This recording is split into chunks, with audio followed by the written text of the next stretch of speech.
우리 사회는 세계에서 유례를 찾아보기가 힘들 정도로 경쟁이 치열한 몇 나라 중에 한 나라입니다. 이탈리아의 사회적 비평가인 프랑코 베라르디라고 하는 사람이 한국 사회의 네 가지 특징에 대해서 분석을 한 그런 리포트가 있는데, 그 중에서 가장 먼저 꼽고 있는 한국 사회의 특징이 뭐냐면 끝없는 경쟁입니다. 두 번째는 극단적 개인주의, 그리고 세 번째는 일상의 사막화, 넷째는 생활 리듬의 초가속화, 이런 이야기들인데, 이탈리아 사람의 눈에 보기에도 우리 한국 사회가 극단의 경쟁 사회라고 하는 것을 알 수 있을 정도로 우리 사회는 그렇게 극단의 경쟁에 내몰리고 있는 그런 사회적인 현상 속에 있습니다. 이 첫 번째로 꼽게 된 극단적 경쟁, 끝없는 경쟁은 어떤 결과를 낳느냐면 인간을 등급화하게 됩니다. 그리고 서열화를 하게 되어 있지요. 사실 우리가 한우도 아니고 한우를 등급을 나누지 않습니까? 한우를 등급을 나눠서 등급이 높은 것은 굉장히 비싸고 등급이 낮은 것은 싸게도 파는 것과 마찬가지로, 아이들이 처음에 학교에 들어가서 지금은 초등학교는 그런 경쟁이 조금 겉으로는 경쟁 서열화가 이루어지지 않지만, 중학생만 되어도 벌써 나는 몇 등급, 고등학생이 되면 1등급은 서울에 있는 학교를 가고 해서 등급별로 그렇게 사람을 나누는 그런 일들이 벌어지고 있습니다. 그렇기 때문에 남들보다 더 높이 올라가기 위해서 몸부림을 치는 것이죠. 더 좋은 등급을 맞기 위해서 그렇습니다. 지금 우리 사회의 가장 두드러진 화두가 무엇이냐면 공정이라고 하는 것입니다. 그런데 이 공정을 외치고 평등을 외치지만, 사실 평등한 사회를 바라는 사람은 그리고 그것을 위해서 노력하는 사람은 거의 없다라고 해도 과언이 아닙니다. 왜냐하면 말로는 평등을 이야기하고 공정을 이야기하지만 실질적인 삶의 현장 속에서는 어떻게든지 내 몫을 조금이라도 더 취하기 위해서 남들보다 더 노력하게 되는 그런 사회가 우리 사회이기 때문에 그렇습니다. 구약에서 하나님께서 이스라엘 백성들을 출애굽시키시면서 구약 성경의 모세오경의 핵심 속에 희년의 정신을 불어넣으신 이유가 바로 여기 있구나라고 하는 생각을 하게 됩니다. 희년이라고 하는 것은 인간의 욕망에 따라서 차별이 생기고 등급이 생겼던 것을 그래도 50년에 한 번씩이라도 모든 것을 다 처음으로 돌아가게 만들자라고 하는 그런 의미를 담고 있기 때문에 그렇습니다. 그러니까 인간이라고 하는 존재의 욕망이라고 하는 것이 얼마나 뿌리 깊은가라고 하는 것을 말씀하고 있고, 그리고 그것을 해소하기 위해서 하나님께서 희년이라고 하는 어떻게 보면 율법의 정신을 성경에 불어넣음으로 인간이 인간답게 사는 것, 하나님의 형상으로 사는 것은 어떤 것인가라고 하는 것을 우리에게 말씀해 주시는 것이다라고 이야기할 수가 있겠습니다. 한국 사람들이 가장 고통스럽고 나는 참 불행하다라고 느끼는 이유가 무엇이냐면 돈이 없기 때문이 아니라고 합니다. 돈이 없기 때문이 아니라 사람 대접을 받지 못하기 때문이다라고 그렇게 이야기를 합니다. 왜 사람 대접을 받지 못하게 되느냐면 사람을 등급화하고 서열화하기 때문에 그렇습니다. 그러니까 서열화한다라고 하는 것은 높은 사람이 있고 낮은 사람이 있습니다. 그러면 당연히 높은 사람은 자기보다 낫다라고 생각하는 사람을 낮게 볼 거 아닙니까? 그러면은 그것이 인생의 불행이 된다라고 하는 것입니다.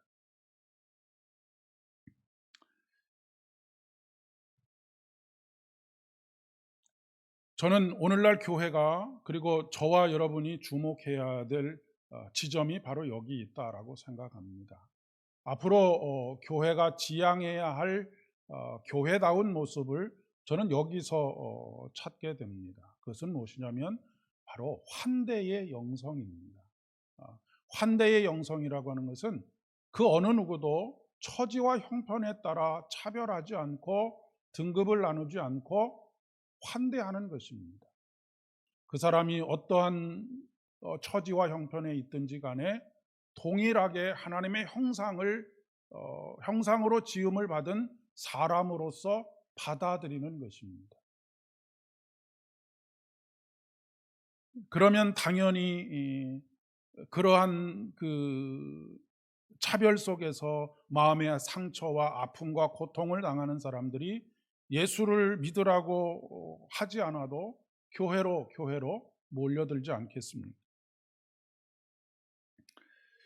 우리 사회를 한마디로 그렇게 표현하기도 합니다.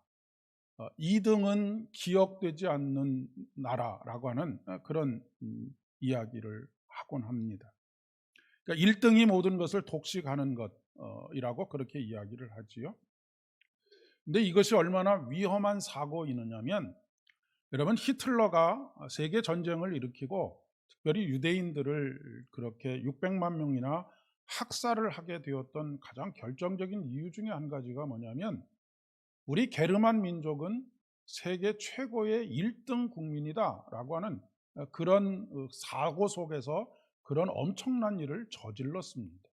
그러니까 1등을 제외하고 이 세상에서 열등한 민족들은 다 없애버려야 된다라고 하는 그런 사고가 그들을 지배하고 있어서 그들이 유대인의 600만 명을 학살했다라고 하는 그런 이야기입니다.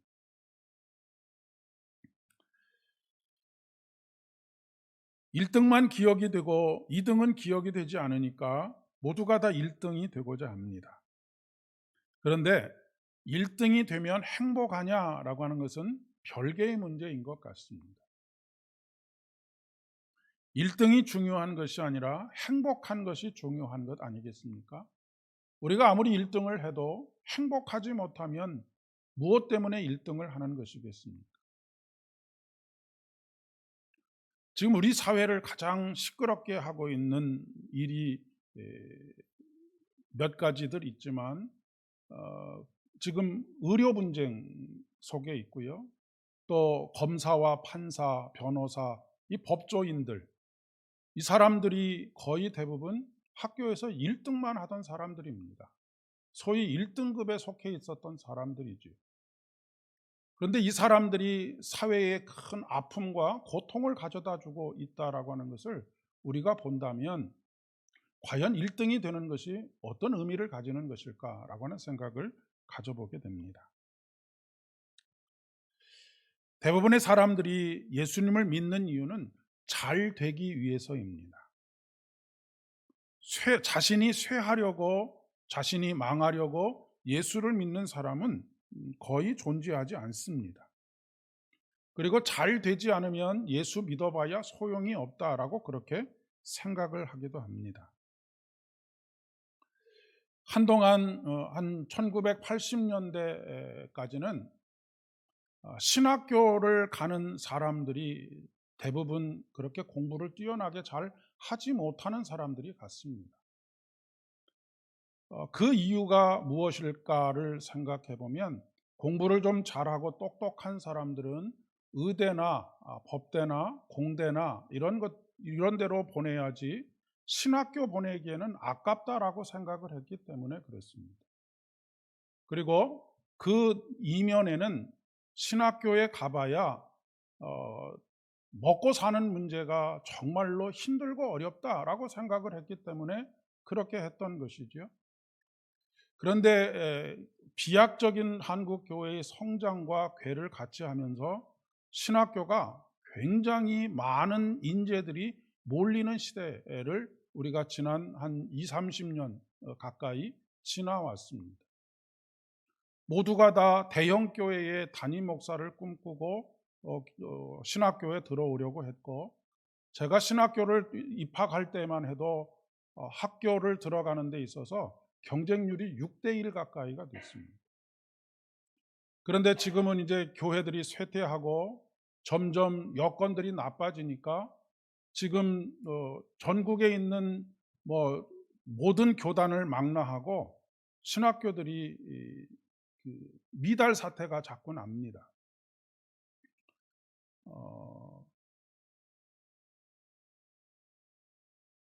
그러니까 우리가 예수님을 무엇 때문에 믿느냐라고 하는 것도 문제이지만, 그들 중에서 하나님의 부르심을 받았다라고 해서 하나님의 종이 되겠다라고 하는 사람들까지에게도 이런 논리들이 깊이 스며들어 있다라고 하는 것을 우리가 볼 수 있는 것이죠. 우리는 내가 실패하면 하나님도 실패하셨다라고 생각합니다. 하나님, 그리고 거꾸로 또 내가 성공하면 하나님도 성공하셨다라고 그렇게 생각을 하지요. 하지만 하나님의 성공이 나의 성공이 아니라 실패로 나타날 수도 있습니다. 나의 성공이 하나님의 실패로 나타날 수 있기도 하고요. 오늘 예수님을 만난 사람의 가장 첫 번째 인물로 세례 요한을 함께 생각해 보려고 하는 이유는, 모두가 주인공이 되려고 하는 사회 속에서 기꺼이 조연의 역할을 감당하는 사람이 였기 때문에 그렇습니다. 사실 세례자 요한은 어떻게 보면 지금 우리 사회로 본다면 기득권에 속해 있는 사람입니다.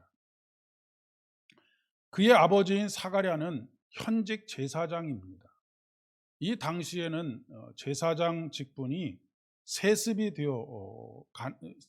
되는 그런 그 직분이었기 때문에 기본적으로 삶이 보장이 되는 그런 사람이었습니다. 요즘 말로 하면 금수저까지는 아니라 하더라도 어느 정도 안정된 삶을 살아갈 수 있는 그런 사람이었다라고 그렇게 이야기할 수 있겠습니다. 그런 반면에 우리 주님께서는 깡촌 시골인 베들레헴에서 태어나셔서 또 이스라엘의 가장 북쪽 변방에 있는 갈릴리 나사렛 지방에서 자라나고 활동을 하셨던 분입니다. 뿐만 아니라 예수님의 아버지는 목수였다라고 하는 것을 우리가 다 알고 있지 않습니까? 그런데 세례자 요한은 스스로 주인공이 되려고 하지 않았습니다. 그리고 아버지의 뒤를 이어서 안정된 삶을 살려고 하는 선택도 하지 않았지요. 광야로 나아갔고 메뚜기와 석청을 먹고 예수 그리스도의 길을 준비하는 사람이 되려고 했습니다. 그리고 그는 공생애를 시작하는 예수님을 바라보면서 뭐라고 이야기를 했느냐면, 그는 흥하여야 하겠고 나는 쇠하여야 하리라 라고 그렇게 고백하고 있는 것을 보게 됩니다. 우리 모든 그리스도인에게 있어서 주연은 예수 그리스도밖에 없습니다.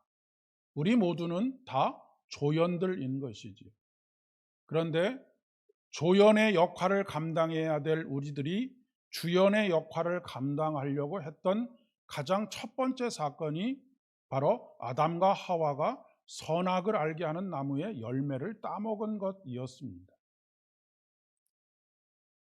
그 동기가 무엇이냐면 하나님처럼 되려고 했다라고 하는 것입니다. 내가 주연이 되고 싶었다라고 하는 그런 이야기인 것이죠. 끊임없이 사회는 내 인생의 주인은 나다라고 그렇게 외칩니다. 물론 그것은 우리 자신의 인생의 소중함을 이야기하는 것이기는 하지만, 우리들에게는 하나님께서 우리를 통해서 이루시기를 원하시는 하나님의 뜻이 있음을 잊지 말아야 하는 것이죠. 사도 바울은 지체라고 하는 비유를 통하여서 교회의 머리는 예수 그리스도임을 명확하게 우리에게 가르쳐 주고 있습니다. 그리고 우리 모두는 다 예수 그리스도의 몸 대신 예수 그리스도의 지체로서의 삶을 살아가야 한다라고 하는 것을 말씀하고 있지요. 그리고 거기에는 차별이나 서열이나 등급이 없습니다. 눈이 더 중요하다라고 말하지 않고 발이 덜 중요하다라고 말하지 않습니다. 손이 더 중요하다라고 말하지 않고 다른 어떤 것이 더 중요하다라고 말하지 않습니다. 단지 하나님께서 손으로 사용하시는 사람들은 손과 같은 역할들을 하고 눈의 역할을 할 수 있도록 하는 사람들에게는 눈의 역할을 할 수 있도록 해주신 것뿐이라고 하는 것이지. 그런데 교회 안에서도 서열이 생기고 차별이 생기고 등급이 생기고 하는 것이 오늘날 교회 안에 들어와져 있는 세상의 논리라고 이야기할 수가 있겠습니다. 스스로 조연을 자처했고 주의 길을 예비하는 자의 길을 걸어갔던 세례자 요한은 하나님께 뭐라고 칭찬을 받았느냐면 여자가 낳은 자 중에 세례 요한보다 큰 이가 일어남이 없었다라고 그렇게 말씀하고 계십니다. 그러니까 스스로 조연을 자처했던 세례 요한을 하나님께서 높이신 것이죠. 그런데 스스로를 높이게 되면 하나님께서 그 사람을 낮추십니다. 스스로의 주인이 되고 스스로의 계획에 따라서 자신의 인생을 설계하고 만들어가고 쌓아가는 사람을 말하는 것이 되겠죠. 사람의 인정이 필요 없다라고 하는 것이 아닙니다. 세례 요한도 사람들의 인정을 받았습니다.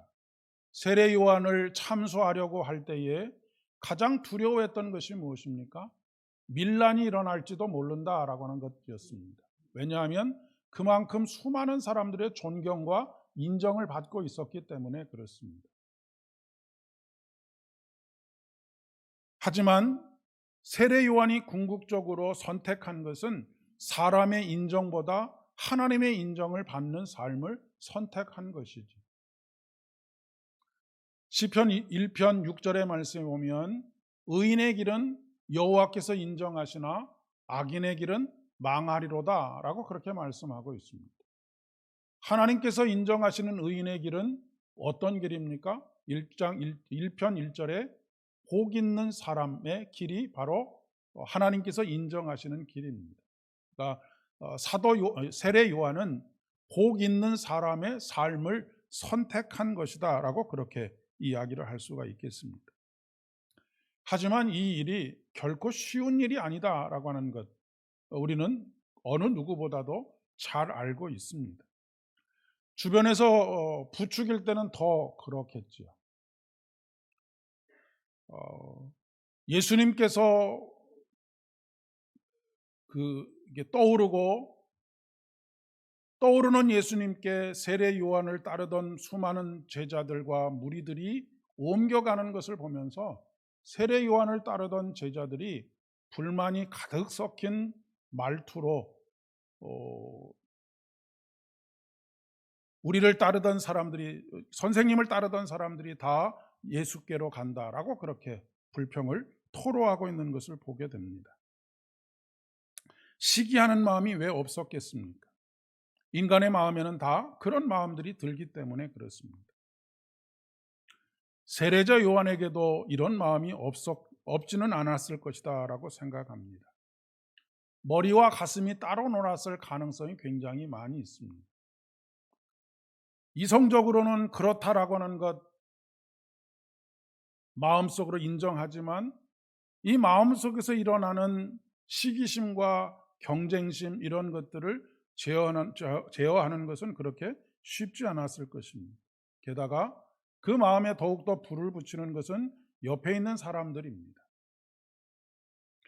그러나 세례 요한은 자신의 무릎을 쳐서 예수님께 복종을 하고 있습니다. 어떻게 세례 요한은 자신을 쳐서 예수님께 복종할 수 있었겠는가?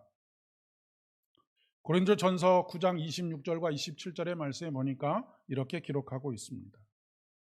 나는 다름질하기를 향방 없는 것 같이 아니하고 싸우기를 허공을 치는 것 같이 아니하며 내가 내 몸을 쳐 복종하게 함은 남에게 전파한 후에 자신이 도리어 버림을 당할까 두려워함이로다 라고 하는 말입니다. 향방 없는 것 같이 하지 않는다라고 하는 것은 무엇이겠습니까? 목적이 없이 살지 않는다라고 하는 것입니다. 그리고 허공을 치는 것 같지 않다라고 하는 것은 목표가 명확하다라고 하는 것을 이야기하는 것이죠. 그러니까 이 세례자 요한은 하나님께서 자신에게 부여하신 사명이 무엇인지를 명확하게 알고 있었기 때문에 자신 안에서 끊임없는 어떤 번민과 갈등이 일어나도 거기에 무릎을 꿇게 되는 하나님의 부르심에 그리고 사명에 순종하게 되는 그런 선택을 할 수 있었다라고 하는 그런 이야기입니다. 세례자 요한은 예수 그리스도의 길을 예비하기 위해서 보냄을 받은 사람입니다. 그러면 거꾸로 이야기하면 우리가 왜 우리 스스로가 주인공이 되는 그런 길을 선택하려고 하는 것일까? 그것은 우리에게 주어진 사명이 무엇이고 우리가 걸어가야 할 목적지가 어디인지를 알지 못하기 때문이다라고 그렇게 이야기를 할 수 있겠습니다. 많은 사람들이 예수님을 믿고 신앙의 삶을 살아가지만 자기의 사명이 무엇인지를 모르고 살아가는 사람들이 참 많습니다. 사명을 따라 사는 사람은 목회자들이나 선교사들에게나 해당되는 말이지 나에게 해당되는 말은 아니다라고 생각하는 그리스도인들이 참 많기 때문에 그렇습니다. 그러나 사명이라고 하는 것은 목회자들이나 선교사들에게만 주어지는 것이 아닙니다. 예수 그리스도를 따르기로 작정하고 예수 그리스도를 믿는 모든 사람들에게 주어지는 것이 사명입니다. 그리고 우리는 그 사명을 감당하면서 일평생을 걸어가는 것입니다. 각자에게 주어진 사명들이 있는 것이죠. 그러나 사명을 깨달았다고 해서 모두가 지속적으로 그리고 끝까지 자신의 길을 갈 수 있는 것은 아닙니다. 오히려 그 사명이 무거운 짐이 되어서 그 사명에 짓눌려서 실족하거나 낙심하는 경우들이 많이 있기 때문에 그렇습니다. 그러면 그럴 때마다 우리에게 무엇이 점검되어져야 하느냐면 예수님이 누구이신지에 대해서 명확히 알아야 합니다. 근데 예수님께서 누구이신지를 안다라고 하는 것은 곧 내가 누구인지를 아는 것입니다. 우리가 보통 신학이 무엇이냐라고 물어보면 신학은 인간학이다라고 그렇게 말하곤 합니다. 신학은 하나님에 대해서 아는 것인데 이 하나님에 대해서 알기 위해서는 인간을 알아야 합니다. 그래서 신학은 인간학이다라고 말하는 것입니다. 우리가 하나님을 알기 위해서는 우리 자신이 누구인지를 알아야 합니다. 우리 자신이 누구이냐면 우리 자신이 죄인입니다. 우리 자신이 죄인이기 때문에 우리를 구원하실 하나님이 필요하다라고 하는 것을 인식하기 시작합니다. 그래서 만들어진 것이 하나님이 아니라는 말씀이 아니라 우리는 우리의 필요를 느낄 때에 비로소 하나님을 깨닫게 된다라고 하는 그런 이야기입니다. 오늘 말씀의 29절 하반절에 보니까 보라 세상 죄를 지고 가는 하나님의 어린 양이로다라고 세례자 요한이 예수님을 향하여 믿음의 고백을 하고 있는 것을 보게 됩니다. 세상 죄를 지고 간다라고 하는 것은 무엇이겠습니까? 그것은 단순히 나와 상관없는 세상의 죄를 짊어지고 간다는 것이 아니고 곧 나의 죄를 짊어지고 가시는 분이고 우리의 죄를 짊어지고 가시는 분이다라고 하는 그런 믿음의 고백입니다. 그러니까 예수님이 어떤 분이신지를 안다라고 하는 것은 곧 내가 누구인지를 알게 되었다라고 하는 것을 이 고백 속에서 우리는 여실히 발견할 수 있다라고 하는 그런 말씀입니다. 그렇기 때문에 그는 이것을 깨닫고 나는 그의 신발끈을 풀기도 감당하지 못하겠노라 라고 고백하고 있는 것입니다. 그냥 객관적인 조건으로만 따지면 오히려 세례자 요한이 금수저에 가깝지 않습니까? 제사장 가문의 사람으로서 현직에서 제사장의 역할을 감당하고 있는 집안의 사람이기 때문에 그렇게 충분히 생각할 수도 있는데, 예수 그리스도가 누구이신지를 그가 인격적으로 고백하게 되었을 때, 보라 세상 죄를 지고 가는 하나님의 어린 양이로다라고 하는 것을 깨닫게 된다라고 하는 것은 곧 자기 자신이 죄인인 것을 깨닫게 되는 것이고, 죄인이라고 하는 것은 세상 죄를 짊어지고 가는 그분의 신발끈조차도 맬 수 없는 존재라고 하는 것을 깨닫게 되었다라고 하는 그런 말씀입니다. 아까도 말씀드렸지만 여러분, 죄의 출발이 무엇입니까? 아담, 곧 인간이 하나님처럼 되려고 하는 것입니다. 하나님이 누구이신지를 깨닫지 못하고 또한 우리 자신이 누구인지를 깨닫지 못하기 때문에 하나님처럼 되려고 하는 것이죠. 주님의 길을 준비하는 준비자가 아니라 당사자가 되려고 할 때 교만에 빠지게 되고 자기중심적인 삶에 빠지게 됩니다. 그러나 내가 얼마나 부족한 사람이고 내가 얼마나 연약한 사람인가를 깨닫게 될 때에 우리는 나의 영광이 아니라 오직 주의 영광과 주의 기쁨을 나에게 사명으로 맡기신 그 하나님께 감사하게 되고, 내가 성공하느냐 실패하느냐 여부에 상관없이 하나님께서 높임을 받으시는 것이 나의 기쁨이다라고 하는 것을 고백하게 됩니다. 빌립보서 1장 17절과 18절의 말씀에 보면 이렇게 기록되어져 있습니다. 그들은 나의 매임에 괴로움을 더하게 할 줄로 생각하여 순수하지 못하게 다툼으로 그리스도를 전파하느니라. 그러면 무엇이냐? 거칠어는 하나 참으로 하나 무슨 방도로 하든지 전파되는 것은 그리스도니 이로써 나는 기뻐하고 또한 기뻐하리라 라고 이야기하고 있습니다. 빌립보서는 사도 바울이 로마의 감옥에 있을 때 쓴 편지입니다. 특별히 사도 바울이 많은 곳에서 교회들을 세우고 그곳에서 그를 따르는 많은 사람들이 있었습니다. 그런데 그만큼 시기와 질투를 하는 사람들이 굉장히 많이 있었습니다. 특별히 그 유대의 전통, 특별히 율법을 중요하게 여기는 사람들 중에 시기와 질투를 하는 사람들이 많이 있었죠. 그런데 그렇게 시기와 질투를 하는 가운데 사도 바울이 어느 날 감옥에 갇혔습니다. 그들은 자신이 더욱더 돋보이기 위해서 감옥에 갇힌 사도 바울을 폄하하고 무엇인가 잘못된 일을 했기 때문에 하나님께서 감옥에 갇히게 하셨을 것이다 라고 그렇게 사람들의 마음을 현혹시켰던 것입니다. 그리고 자신들을 더 돋보이게 하기 위해서 더 열심을 내어서 전도를 했던 것이죠. 더 열심을 내어서 전도를 했다라고 하는 것은 자기를 따르는, 이 무리를 따르는 다른 무리들이 훨씬 더 교회 안에 많아졌다라고 하는 것을 의미하는 것입니다. 그런데 그 일로 인해서 사도 바울은 마음에 상처나 아픔이 되지 않았습니다. 왜요? 이렇게 하나 저렇게 하나 예수님을 믿는 사람들이 많아지는 것이 자신에게 주어진 사명이니까, 자기가 비록 지금 다른 이유로 인해서 감옥에 갇혀져 있지만 자기가 감옥에 갇혀 있는 이 이유로 인해서 다른 사람들이 시기하는 마음으로 더 열심을 내어서 예수 믿는 사람들이 더 많아지게 되면 그것은 얼마나 좋은 일이냐, 그것이 하나님께 얼마나 큰 기쁨이 되는 일이냐라고 그렇게 이야기를 하고 있는 것입니다.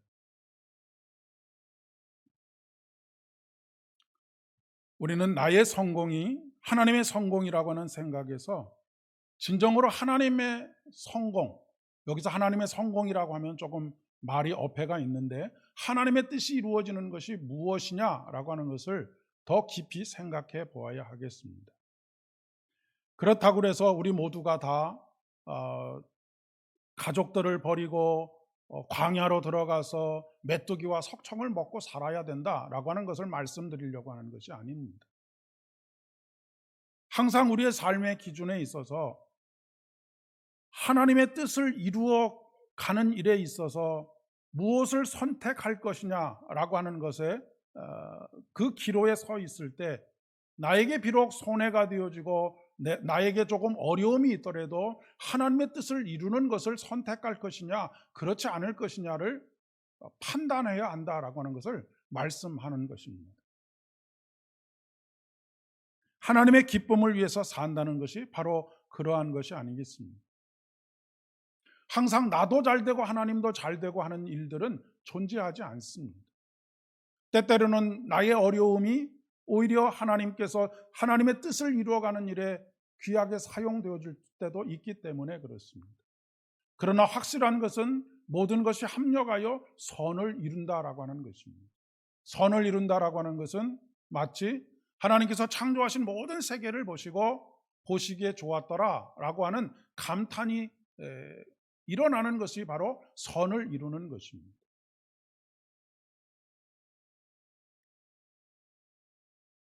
우리가 지금 당장에는 내가 손해보는 것 같고 내가 고통을 당하는 것 같지만 긴 안목에서 보면 하나님께서 하나님의 뜻을 이루어가는 긴 안목에서 보면 그것이 얼마나 필요한 일이었던가라고 하는 것을 시간이 지나고 나서 뒤돌아보면 비로소 깨닫게 되는 것이죠.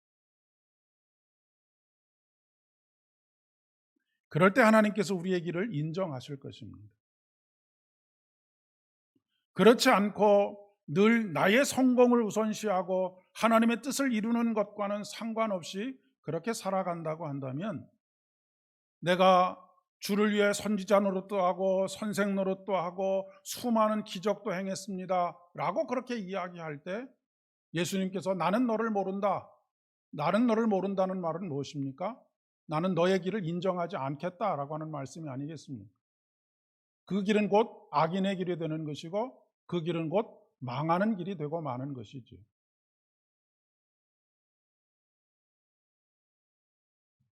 하나님께서 인정하시는 하나님의 길 위에서 세상이 줄 수 없는 하늘의 기쁨으로 충만케 되는 저와 여러분 되실 수 있기를 진심으로 축복합니다. 함께 기도드리겠습니다. 은혜가 풍성하신 참 좋으신 아버지 하나님, 오늘도 주의 전으로 우리의 발걸음을 옮겨주시고 주의 말씀에 귀 기울일 수 있도록 도와주시니 참 감사를 드립니다. 세례 요한이 겸손한 삶을 살았던 것이 아니라 하나님처럼 되려고 하는 인간의 본성을 자기 무릎을 쳐서 하나님께 복종케 하는 그런 하나님 인정의 삶을 살아갔던 것을 우리가 말씀을 통하여 깨닫게 됩니다. 아버지는 그러한 삶을 지속적으로 끊임없이 그것도 기쁨과 평강의 마음으로 자발적으로 순종할 수 있는 이유는 바로 하나님이 누구이신지를 알고 그 하나님 앞에서 내가 누구인지를 깨닫게 될 때에 이 길을 기쁨으로 감당할 수 있게 될 줄을 믿습니다. 우리의 연약함을 아시는 주님, 우리의 부족함을 아시는 주님, 오직 주의 생명의 영으로만 우리에게 충만케 채워주시옵고 그 생명의 영이 우리에게 주시는 기쁨과 감사와 감격으로만 우리의 삶을 채워갈 수 있도록 은혜를 더하여 주시옵소서. 아버지는 지나온 모든 인생들 속에서 우리와 함께하여 주시고 동행하여 주시고 인도하여 주신 그 삶을 앞으로의 모든 믿음의 정들 속에서도 기쁨으로 주님과 함께 동행하며 순종하는 삶 살아갈 수 있도록 복에 복을 더하여 주시옵소서. 이제는 우리 주님 예수 그리스도의 은혜와 아버지 하나님의 극진하신 사랑하심과 성령 하나님의 위로하심과 교통하심이 오늘 온전히 주님께서 인정하시는 주의 길을 따라 살아감으로 말미암아 하나님의 놀라우신 기쁨이 우리 안에 넘쳐나기를 소망하는 사랑 모든 성도님들과 가정과 일터와 사업장들 위해 우리 삼보 공동체 위에 이제로부터 영원까지 함께 하옵시기를 간절히 축원하옵나이다. 아멘.